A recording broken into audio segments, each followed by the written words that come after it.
Hi everyone, you're watching the virtual Amicus and I'm Jay Lodha. So wishing you all a very happy 2022. Hope everybody is fine, doing well, staying safe. The new variant is indeed notorious, and even if it's not fatal, it is definitely very contagious. So I hope everybody is staying safe and taking good care of yourself, your loved ones, and I hope everybody is not dismissing it as a mild variant, because every variant is contagious and every variant is fatal. So I hope, and one humble request to all the viewers who are watching, mask up every time you venture out. You never know which variant you can contract.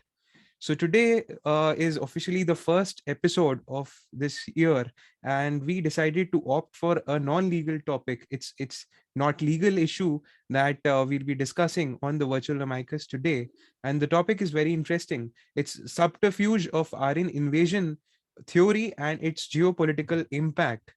And now we'll be talking about whether there is any overwhelming scientific evidence that proves that the Aryan invasion theory was indeed a myth. Was it a fiction? Did it actually happen? Did this invasion? And time to bust all the myths and time to establish the truth. So today we decided to seek help from an expert who's got an article published in this very field. Today our amicus for today's session is Mr. Abhishek Pareek. And just to give you all a brief introduction about our amicus for today's session, Sir did his graduation. He studied law from Gujarat National University back in 2011. He's presently practicing before Honorable Rajasthan High Court since 2011, and he has been specializing in jurisdiction with specialization in constitutional matters, revenue, and land matters, with experience in almost all types of matters. So, thank you so much, sir, for taking out time on a working day for this really very interesting topic, I shall say, and I shall call it. So, anything that you wish to say before we start with our session? No, nothing at all. I am glad that you have actually allowed me to present this topic on this legal forum, which is not at all a legal topic, but it is nevertheless a very contemporary and relevant topic. So, if you'll allow me, I can start with my whatever the little research I have. Absolutely, sir. So, the stage is set, the floor is all yours. Over to you. Thank you. Hello, everyone. Today we are discussing. You must have read about this topic in the history textbooks of our schools, where we have been taught and brainwashed in a particular mindset that there was some Aryans who had migrated India in 1500 BC, which is around 3,500 years back. They came to India through northwestern Khyber Pass region, and they actually ambushed the entire Indus Valley civilization, which was pre-existing at that time, and they destroyed their cities, pushed them towards the South India, and uh, suddenly started composing Rigveda and invented a very scientific and complete exhaustive language, which is Sanskrit. So at that time, which is like 100 years ago or 150 years ago, the Indians must have, like us, who were not at all concerned with the politics and of that time, or with the Raj and all. So they were not concerned with that thing. They were doing their own things in their lives and earning livelihoods and feeding their people. So at that time also there were some scholars who had actually were not agreeing with this theory of the Britishers. Just like it was like Bal Gangadhar Tilak.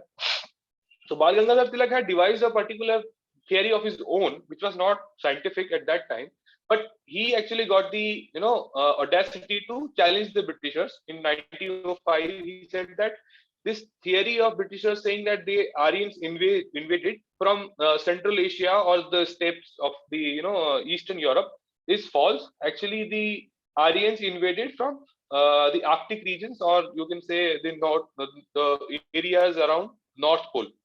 So it was much not taken seriously. It was laughed off by the scholars at that time. So later on, what happened that the excavations of Indus Valley civilization were unruined. So when these excavations were made in the Mohenjo-daro and Harappa and the sub the the surrounding regions, now the problem with the Britishers came that now, first of all, we have given this Aryan invasion theory, and now much developed and very scientific civilization which is indigenous to this place has been unsurfaced, which is Indus Valley civilization. There are clear evidence that this civilization is at least 4,000 years old, and they were having, all the urban amenities at that time. They are having a very immaculate drainage system. They are having a very particular planning of the roads of the city. They are having a very well planned residential quarters and using, baked bricks for their construction of the houses. Multi-story buildings have been found. They have been, unsurfacing of numerous developed techniques of city planning and other things. Now they came across with a very particular problem, that how this Aryan invasion theory will survive in the face of the unsurfacing of this Indus Valley civilization. So what they did, they coined another thing, that these Hadappans, they were actually mercantile people, and they are basically those people who are right now living in the South India. So when the Aryans from the north of the Indus Valley civilization region came, and they pushed these people from north to south, and then they gave some two concepts of ANI and ASI. And that means an ancestral North Indian and ancestral South Indian. And there is a genetical terminology in which they given some cousin genetics of Aryans and cousin genetics of non-Aryans and cousin genetics of European races. So all these things, we were believing these things until and unless some research was on our part. But no, we were not good with the research. Africans came to our rescue for the research in this field, and there's one gentleman whose name is Tumas Kivisit. Tumas is a Estonian scientist. He has done extensive research on the DNA and genetics of subcontinent uh, genealogy, more particularly Indian subcontinent. So this Thomas guy, he has published a paper in 1999, which title is Deep Common Ancestry of Indian and Western Eurasian Mitochondrial DNA Lineages. In this paper, Thomas has specifically stated by stating in numerous data collected in the subcontinent as well as in Europe as well as in Africa, that out of Africa migration which took place around 70,000 years ago, the Homo sapiens, they first of all out of Africa came and settled in Indian subcontinent. Then there was a particular major DNA group which is right now named as R1 star haplogroup. This R1 star DNA, which originates from India as per the research of Thomas, has been in Indian subcontinent since last 60,000 years. So since last 60,000, this R1 star haplogroup DNA is dwelling in India. This very particular DNA, then as per the this genealogic research, has moved towards the northwestern region of the India. Then this DNA went towards Iran. Then there were cousin DNAs which came into being, and that there is one R1b. And this R1b is still found in Central Asia, Eastern Europe, of the Slavic regions of Poland, Slovenia, Czech, Ukraine, Belarus, Bulgaria, even in Russia. They are having this same R1b DNA, which is a cousin of R1 star. Okay. Now, this is the genealogical thing which we are talking about, and there is extensive research. Now it has been proved.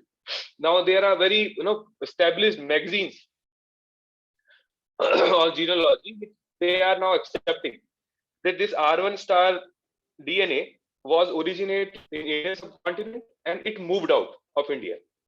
So the first thing which the Aryan invasion theory propagandists they said that they had came in India, pushed the Dravidians towards the south, and established one new ancestry, that is ASI of Aryan North Indian race.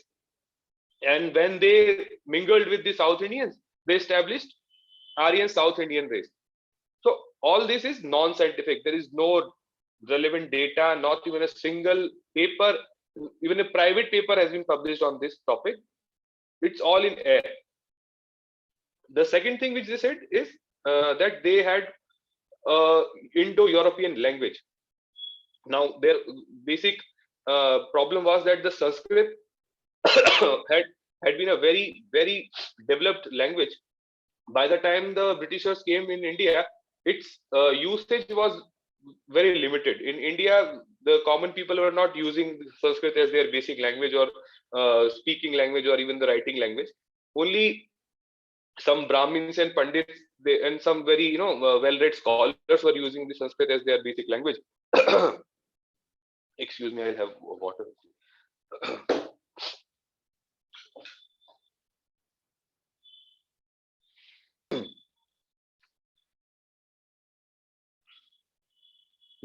Yes, apart, yes. So now we come to this linguistic aspect of the thing.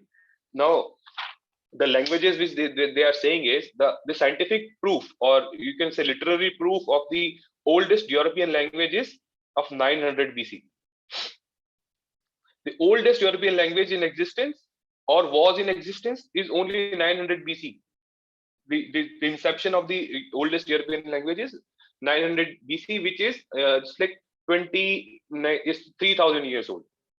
Okay, so as per their own invasion theory of the Aryans had invaded India in around 1500 BC. So how does this match?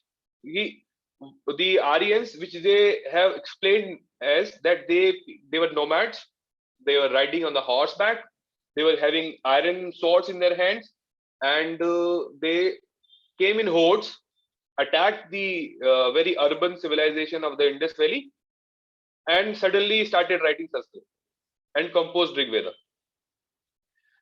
I mean, this is not logically deducible. We cannot actually believe this thing that the language which is as developed and as scientific as Sanskrit has been been devised and been modified within a span of 200 years. This cannot happen. This cannot happen anywhere. And if this is still taken to be as the truth, whatever has been stated, then why there is no influence of European languages on Sanskrit? It is completely vice versa. The entire European languages, the entire batch of European languages, even Latin, Greek, they are deriving their words from Sanskrit. You can take an example of the word Agni. The word Agni is a Sanskrit word which we use is for fire. See, this word in Latin becomes ignis. And later on in English, it becomes ignite. So it is evident, and there are thousands of examples for this. There is no, there is no denial. Nobody can deny this anymore, that all these languages have derived their roots from Sanskrit. So their linguistic argument also fails. Their genealogical arguments also fail. Now we come to archaeological evidence of the thing. Archaeology is archaeology does the litmus test of any historical theory. Now archaeology, first of all, this Indus Valley came, which was the biggest hurdle on the part of this Aryan invasion theory propagandist. Now the archaeology does not even give a single of mass extinction of the people of Indus Valley. Had there been hordes coming from the northwest to invade upon the people of the Indus Valley, there must have been mass genocide. There must have been pilferage of the cities. There must have been katleam, just like what happened in the Sultanate period in India. What happened when Timur invaded India? What happened when Nadir Shah invaded in Delhi? So they massacred people. There is not even a single evidence in Indus Valley excavations where even 10 people have been killed together. No, not like that. So, second, the archaeological evidence which we are collecting right now in India are suggesting that the Indus Valley was not prehistoric at all. Rakhi Gadi has been unearthed, Sinoli has been unearthed. Now, very recently, Bhirana in Haryana has been unearthed. This Bhirana is supposed to be around 8000 BC. The pottery, the colored pottery, the grey pottery, the evidence which they have collected, these suggest specifically that they are 8000 BC, which is around 10,000 years old. And they are all sharing the same cultural and religious continuity. The John Marshall, who was the patron of Archaeological Survey of India at that time, who had actually was the captain of this Indus Valley Civilization excavation program. He himself has stated, I have read this, that the cultural and religious, lineage of Indus Valley are still continued in India. They have found images of swastik. They have found images of Om in Indus Valley excavations. I'm telling you, they have found actually.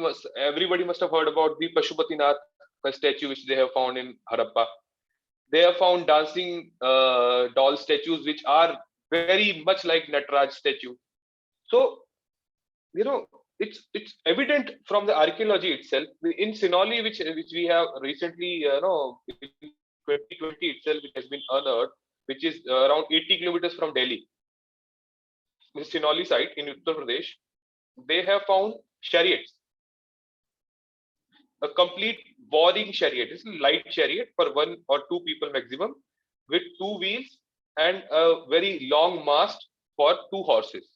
Okay, so in Aryan invasion theory, there is a one component of it that the horse were unknown to the Indians until unless Aryans came to India. First time horse came with the Aryans to India. The Sinoli excavations, the date of the ruins which we have found, they are found to be around 4000 BC, which makes it around 6000 years old. Aryan invasion's date, which the Britishers gave to us, is 1500 BC. In Sinoli, we are unearthing the evidence that the war chariots, the horse chariots, okay, not only the chariot, a complete, grave of a horse has been unearthed. The complete horse, the caricature of a horse has been unearthed. Like this, they have taken it out. So the entire premise that the invasion happened, they came to India. Sanskrit is a Eurasian language. The Brahmanism is a Eurasian culture. It's all a myth. They had to actually, subjugate the Indian intelligentsia of that time to their own lines. They have to make them their pawns so that they cannot anyhow mentally, morally, culturally, religiously go beyond the British, intelligence, beyond their dominance, beyond their imperialistic approach. So it was a very well planned, political, or you can say, administrative uh, device which worked for them very, very well. And still we are believing, we are having debates within ourselves. They are not debating with us. We are debating within ourselves. No, whether we had been invaded or not. No, some of us like me are saying no, we were not invaded. We are the still same people. Now there is another notion with us. Every time excavation took place, the media gives it a name as Rakhi Gadi civilization, then Hadappan civilization, then Sinoli civilization, then now they are giving it as Bhirana civilization. It is Indian civilization indeed. These all sites are in Indian subcontinent. If you are unearthing any ruins in Egypt, it becomes Egyptian civilization. If you are unearthing any ruins in Mesopotamia, it becomes Mesopotamian. Then why doesn't it become an Indian civilization for that matter? Why it is Harappan? Why it is Indus Valley? Why it is Rakhi Gadi or whatever it is? I don't know. So then now another aspect of considering this then now we will come to Rigveda. They in an Aryan invasion theory, what they have stated is that the Rigveda was composed around 1500 BC. Now the invasion also took place at the same time. Rigveda was also composed and in the meanwhile around in 10-20 years Sanskrit was completely developed by the horse riders, and they composed a Rigveda just like that, right on the horseback. They came. It's like in the eventuality of invading the cities, they composed Rigveda. And in Rigveda, there is the it's like exhaustive mention of Saraswati. There's a river Saraswati. So this Saraswati, there is a uh, paper published in Nature. It's a journal on environmental concern. So there is a paper published by some researchers of Russia.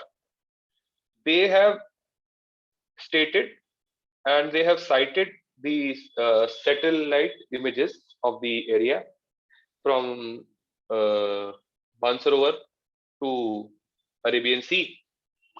There is a there is still a dried riverbed of an immense river, of a larger river than Indus and Ganga or Brahmaputra, in fact.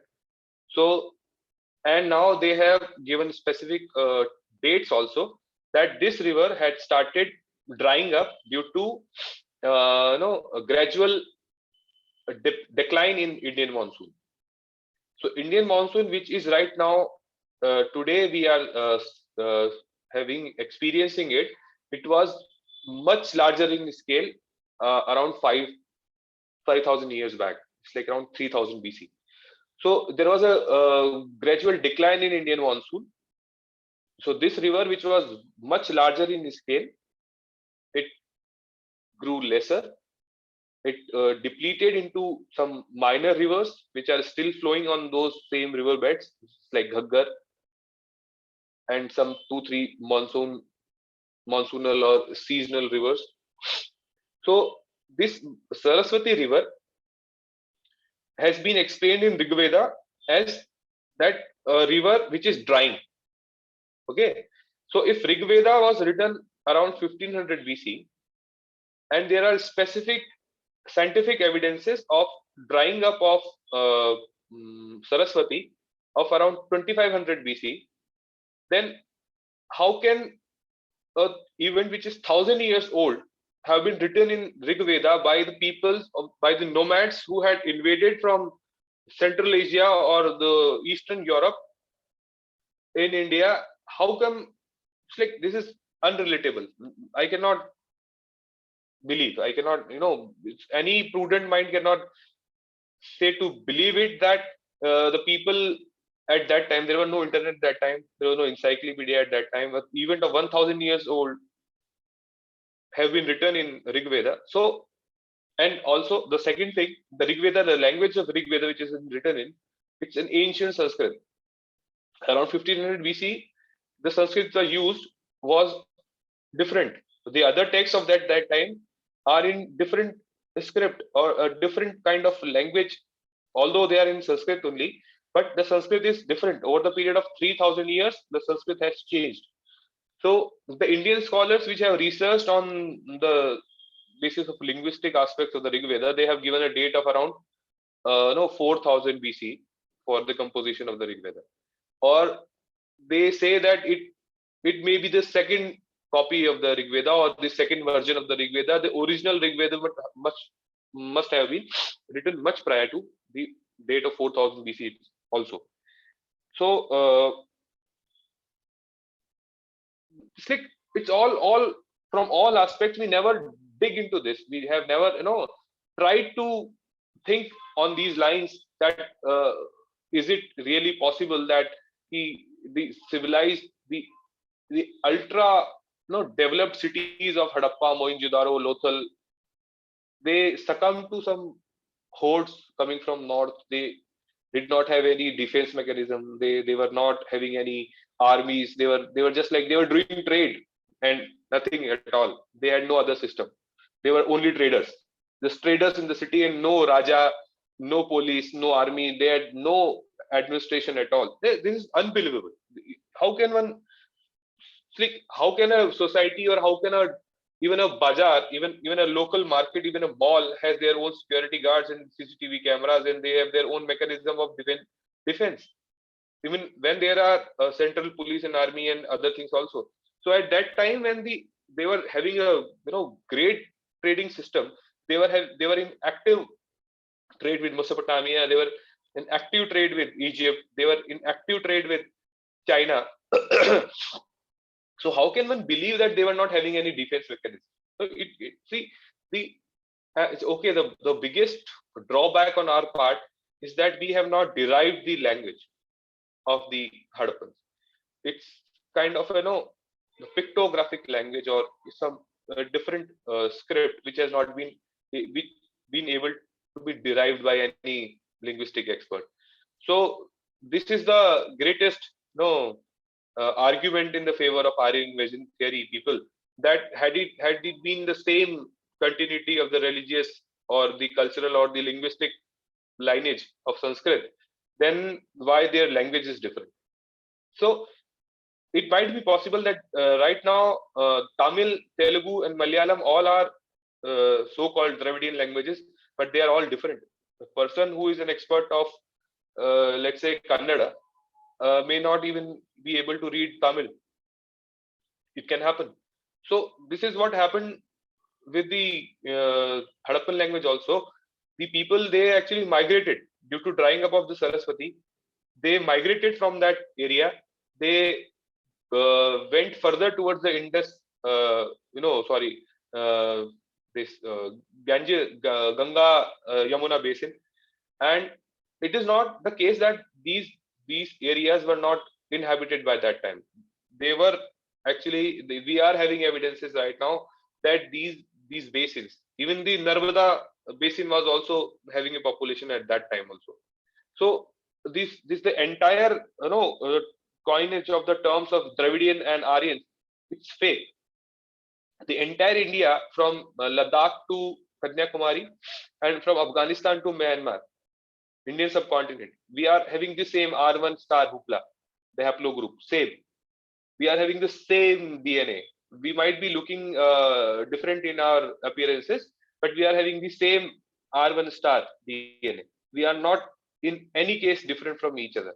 But it is not like that the Genghis Khan came from north and he changed the DNA, or the Aryans came from north and they changed the DNA. It is not like that. In fact, the reverse of that has happened. Okay. This Aryan invasion theory, it has created a divide in the society. Due to this Aryan invasion theory, the Britishers first of all divided Indians into North Indians and South Indians, Aryans and Dravidians. Then they gave this imaginary casteist system. Baba Bhimrao Ambedkar, he has written a paper. I have read this paper. It is called Castes of India. It's a small 16 pages paper. It's a very good article of Baba Bhimrao Ambedkar. In that article, he has very meticulously explained the method, how and why there was these castes existing at that time, and how the Britishers, by doing their this imperial technologies, they divided people into, see, this upper caste and lower caste system. This has been coined and experimented upon upon us by the Britishers only. When first time the Jagirdari and Jamindari system was imposed upon the Indian masses, the upper caste and lower caste system came into being. It was not there before the Britishers. Even in the Sultanate period, even in the Mughal period, there was no caste in India. There are no evidences. There was a very well developed education system which was going on in the temples. We have read in our history textbooks that the temples were the only buildings in the entire village which was you know which was pakka. It was uh, having stone structure. The rest of the houses were mud houses. So there was a particular reason for that. There was communal movement in the particular village, and the entire village used to go to the temple for education purpose. And just like we are right now having the primary and higher secondary and universities and all the systems of, there's a hierarchy. At that time also there was a small temple, there's a larger temple, there is a mutt, and then there were the universities also. And all the system, all these education institutions were funded by the king. The masses were not supposed to pay anything for their education. It was free. So this system which was existing up to the time of Macaulay. The Macaulayan minutes were imposed and they were destroyed in a very phased manner. Now that is a different thing. That is a different topic altogether. We'll talk about it sometime other, some another another incident. So now we'll say that the Britishers, they apart from Buddhist and Jain texts, which were in the they were having books of it, they were in writing. Apart from that, they termed the entire Indian history as mythology. Our Puranas, our Itihas, our the religious texts, or whatever it was, they were all termed as myth. See, so the lineage of the kings which we found in Mahabharata or in Puran, they are all real. There is a gentleman called Vedveer Aryan. He has written a book in 2 volumes. The name of the book is Chronology of India. It is available on Kindle, on Amazon, and even purchase that book.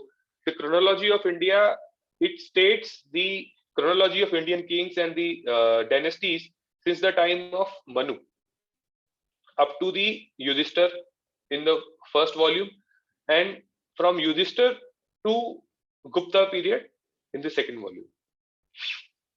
So it's a, and he has calculated the dates of the the occurrence of the dynasties and the reigns of the kings on the basis of the astronomical calculations which have been stated in the Indian texts. So these astronomical calculations which have been stated by the authors of the particular text, these astronomical data cannot be fake. Okay, if a particular nakshatra is in the sky at that particular time, it cannot be faked. See, it is universal truth. So it has been found to be, there are some, every time one has argument. If I don't want to believe anything, I can always give an argument against that. But if you want to believe it, if you apply your impartial brain towards it, you can actually find some substance in it that, okay, it might not be 100% correct, but there is something in it. There is a cogent explanation. There is a very sound reasoning why that person is writing a 1,000 page book. So the British imperial regime at that time, they were controlling the entire world. They in entire world, in for their every colony, they had particular keys to unlock the brains of the particular subjects of their empire and how to rule them. There, Mr. Shashi Tharoor, in his book, The Drainage of Wealth, he has very in detail has given how they destroyed the Indian industry, how they destroyed the shipping industry first, how they destroyed the textile industry, how they then started destroying the local trade, then the local handlooms which were there in eastern parts of India. They actually destroyed every industry which was blooming at that time in India. We were the largest exporters of the ships. Nobody must know that. The Indians were the largest manufacturers and exporters of the ships and boats. They actually completely destroyed the entire shipping manufacturing industry of India, and then they imposed their ships upon India.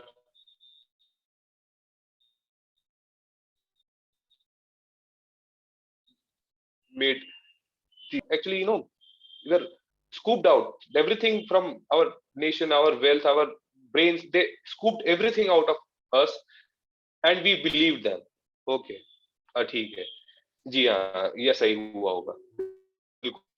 Problem was that we are still not, researching. We are still not doing anything. We are not making any linguistic data. We are not making any excavations archaeologically. Although there are some enthusiasts who are doing so, we are getting some references here and there, just like what we have unearthed in Birana and Sinoli and all. But still, there is no, governmental push towards the thing. The fact that okay, this is the thing. We were not invaded by anyone. We are all one people. We are all, whatever the race, whatever the region you say that you belong to, but we are all the same DNA. We are all same Indians. So this Aryan invasion theory actually is the mother of the divide and rule theory of Britishers. They first of all divided us into North Indians and South Indians, then they divided into caste, then they divided us into Hindu Muslim, and eventually this led to the partition. Now we are three countries, which could have been one country at all. So it worked for them. The geopolitical impact of this Aryan invasion theory is that okay, we are the mother DNA of the every race of the world, at least the Eurasian landmass. The entire cultural, the whatever the development has happened, the entire cultural development is our, our invention. It went, it went from India towards east or towards west, both ways. So right now we are talking about west only. So there are in my paper which I have written on this topic, there is a reference. There is Mr. Dr. Subhash Kak. He is a professor in Orlando University, USA. He has written extensively on the these so-called prehistoric Padas of India. There were Uttar Kuru and Uttar Madra kingdoms. Okay, so there was migration from these Uttar Kuru to Uttar Madra, which, as per the ancient text, must have been located in Pamir or Kazakhstan area right now. So these kingdoms, the princes of these kingdoms, they moved towards west, towards Europe, and these were in linguistic differences became Masagoths. These Masagoths became Visigoths, and they were originally called in India as Mahajats. So Dr. Subhash Kak has given a very interesting reasoning in this aspect that okay, we are having the same lineage. These people, these princes who were there in Mahabharata, mentioned in Mahabharata as Uttar Madra, Uttar Kuru, they traveled towards the European region, settled there. I have read a book of this book. It is called The Western Philosophy. And this is Bertrand Russell's book. It's a very popular book, History of Western Philosophy.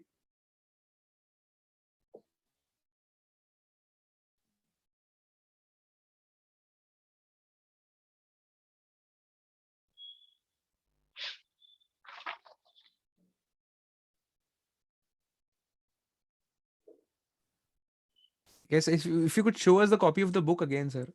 I think it's by Yes, Bertrand Russell, The Problems for Philosophy. yes.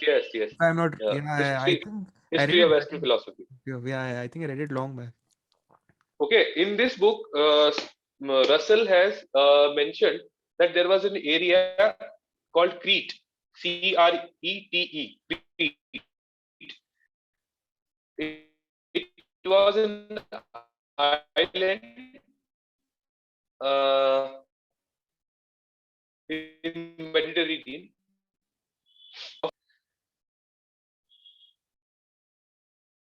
Okay, can you hear me? Okay, so these Cretes were not aboriginal Greeks. This has been stated by Russell himself. This book published in 1946. Okay, so Russell explains that these Cretes were the people who came from east. Okay, and they were having a god which is called the god of nature or the god of animals. Okay, so what do we call this in Hindi or Sanskrit? Pashupatinath. Okay, so even right now they are worshipping Minotaur. A Minotaur is a person with head of an ox and body of a human. So they are worshipping ox, bull. You can actually derive the logical, you know. So these things, they see, we are having so much of evidence, so much of, everything is there. Even the Western philosophers, they are themselves admitting that the Greeks have been inhabited. Greeks have been, civilized by people who came from east, and the people who were worshipping Pashupatinath. Okay, there are evidences of people. Have you heard about Romani people? Romanians. See, Romani people. These Romani people, they had taken. They were actually they were masons, or they were workers, handicraft workers, or some dancers. These kind of people, they were taken by the sultans of that time towards Spain, because at that time it was all sultanate area. So then they became no excessive in number. They were of no use. So they were ordered to to vacate the area. They were deported. They were deported, but they were said that now you cannot go towards south or east. You have to go to west. Now go to west. So they went and settled in Europe. Still today, they are oppressed. They are having their names as Gopal and Girdhar and some kind of other Indian names. And they carried with them a statue of Kali. See, this Kali statue, when they settled in Italy, this became Black Mother Mary. Still today, there is a tradition in the people of those area. They go on a particular date and dip that statue in the village pond and take back that statue to the temple or church. So so it's all same. I'm not saying that they are wrong or we are right, or we are all having the common thing. We are all having the same lineage. We are all having the same R1A1 DNA. Even the scientifically proved theories are there. They are saying that there was no migration. Actually, the vice versa has taken place. See, very recently there is a research which has been taken out in Russia around some 4,000 years back, which is around 3000 BC. There was an invasion which took place from east. These people were called Yamnaya people. Yamnaya, Yamna. The word Yamna in Russian means death. So the people of death, they came from east. They were dark in color, or you can say brown in color, having black hair, and their average height was 5'10" and 5'11". Their face restructure has been done by the scientists, and it just like the male restructuring which has taken place. You'll shocked to look at him. It just looks like you. It looks like Jay. It looks like me.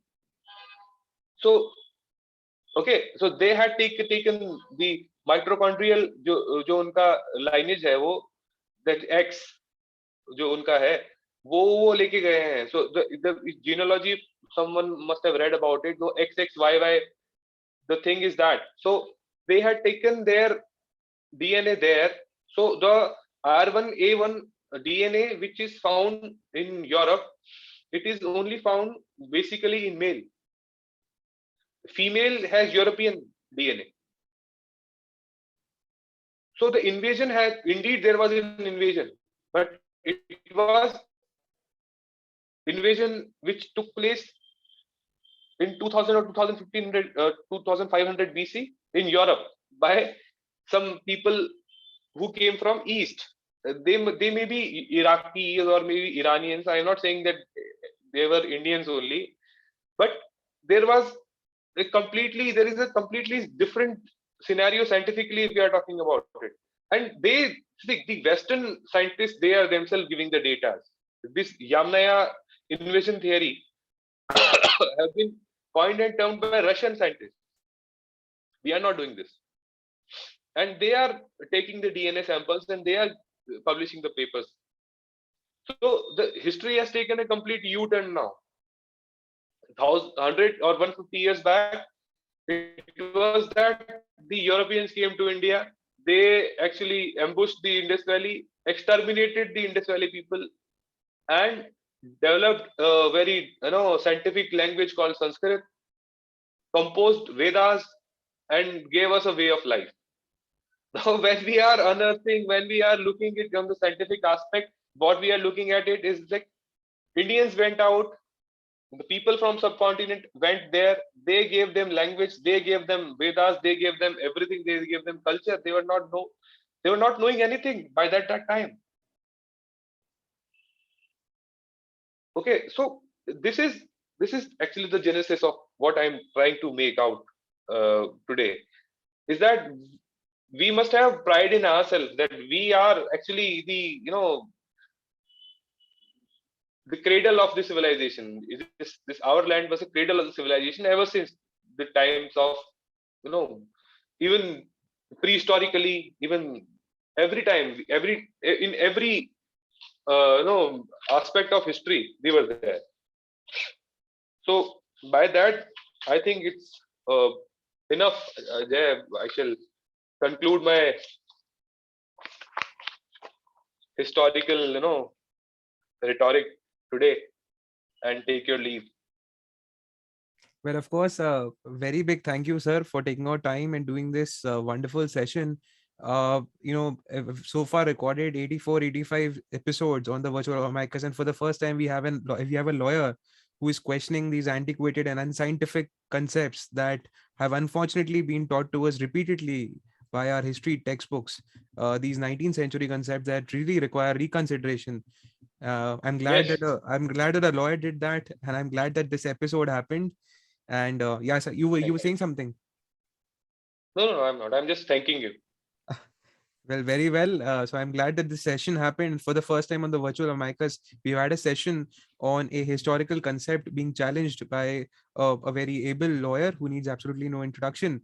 So our email to all the viewers who are watching is mentioned on the channel. In case if you have any queries, feel free to write to us. We'll be more than happy to forward the same to our Amicus for today's session, Mr. Pareek.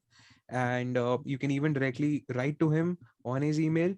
And in case, sir, if you wish to share any of your publications or any books that you referred to on our channel, But definitely I will. It'll be really nice to go through them, to read them cover to cover, to understand, the scientific ways of questioning. Because unfortunately, what we were taught by our history textbooks was backed by raw data, which had no Yes. solid proof, no rock solid research behind it. So it is so important to refresh up whatever we've taught and to question them in a logical scheme of things. So thank you so much, sir, once again. It was a pleasure recording the session. And anything that you wish to say before we wrap this up? Nothing. It's like I have very long back. I had watched a documentary on Discovery or National Geographic. I don't know. It was called India. So at the end of the 3-4 episodes were there. The narrator, he said that there was a king called Kanishk, and his capital was Mathura, and that king was killed by a local Gwala of Mathura, and there was a mound at the place where that king was killed. So Kanishka became Kans, and that Gwala became Krishna. What that person in that documentary stated, and he stated that then now the entire wheel of the history has turned. Now we are again in the same, the thing that the history is, it's perception. It changes with the time. It is, we cannot actually say everything was there or everything was not there, but it's perception. It was earlier, it was Indo Eurocentric. Everything which was taught to us was Eurocentric, and who is stopping us to be Indocentric right now? We are having evidence, we are having scriptures, we are having archaeology, we are having science. We must start thinking Indocentric right now. That is my message to all. And I think to add to that, developing a scientific temper and having spirit of inquiry are also very important. And the most Yes, important thing being respecting somebody's opinion backed by science and technology and research. definitely, definitely, yes. So thanks a lot, sir, for taking, I think, exactly an hour from your schedule. Yes, So to see yes. you again. Thank you very much. Thank you so much. Bye for now. Bye.